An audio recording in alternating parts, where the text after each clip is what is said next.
Langapin ng sanggol na nasa sinapupunan. Kinaumagahan. Magandang umaga, Kim. Magandang umaga rin, Isko. Kim, nakakahiya sa mga kaklase mo. Kasi palaboy lang ako. Naku, Kim. Naku, Isko. Hindi ganyan ang ugali ng mga kagawing HS. Mababait sila at magka-Diyos. At isa pa, magkaibigan naman tayo, di ba? Ito pala. Tinapay. Dalawa ko simbahan ko ngayon.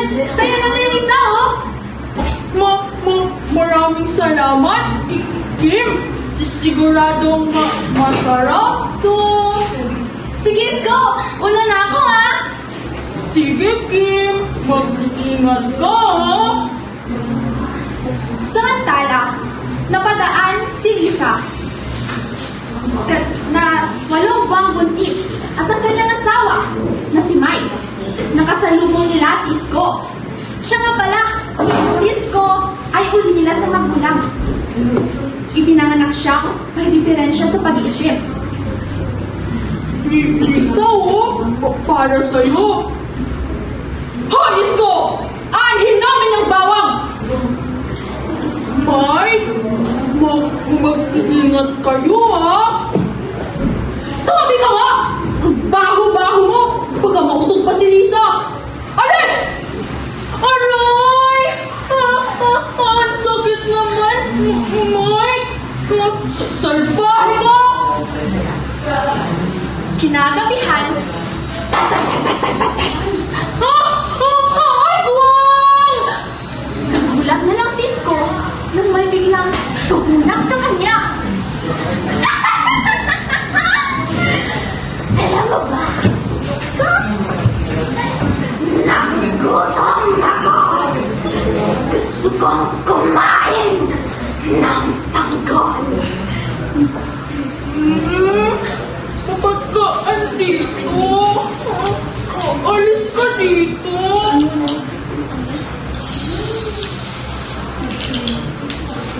Huwag kang maingay, Isko.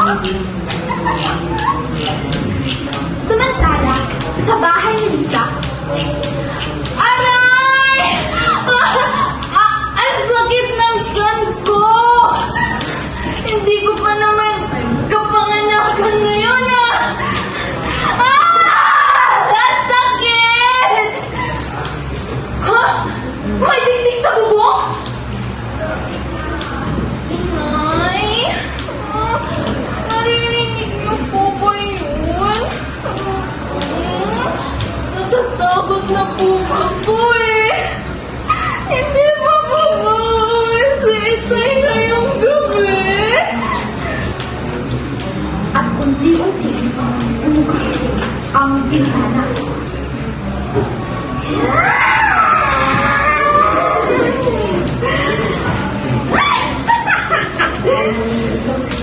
Ang sarap naman ng mga anak mo, Lisa!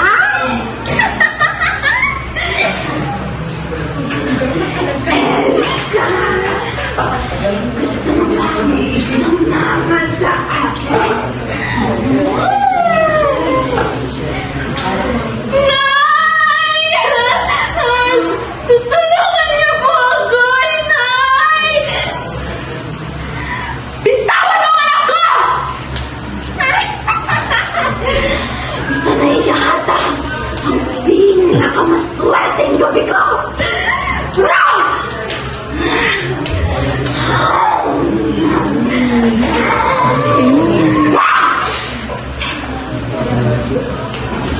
Kinaumagahan.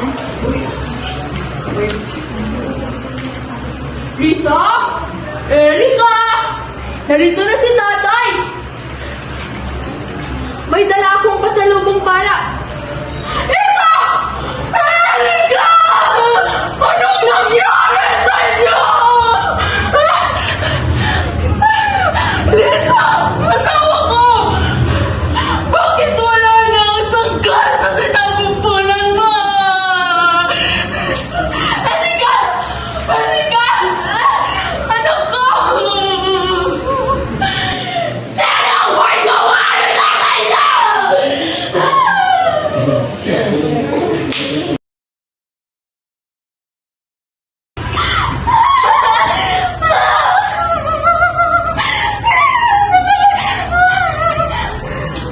Halika! Tingnan mo din! Tay! Anong nangyari dito? Bakit ganito ang natatag ko?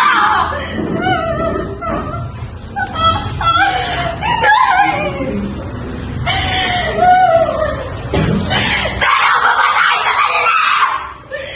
Magbabayad ka! Samantala, binalikan ng aswang si Cisco. Nakita kagabi, Ate Grace. Pinatay mo silang lahat. At anong gagawin mo, Cisco?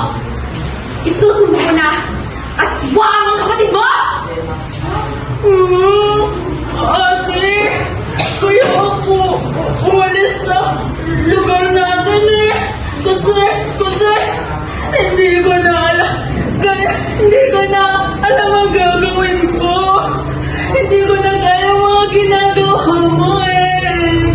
Kasalanan ito ni Lola. Ginawa ka na aswang! Dahil patay na ang mga magulang natin, Cisco. Kaya, ako na lang ang tagapagmana. Wala na tayong magagawa. Andito na to. Haswang na ako! Samantala, habang nag-uusap si Cisco at ang kanyang ating asawa at ating aswang na ate, may napadaan na isang lalaki. Hoy, Isko! Ang ganda naman ng kausap mo ha! Tumawi ka nga! Ako nga pala si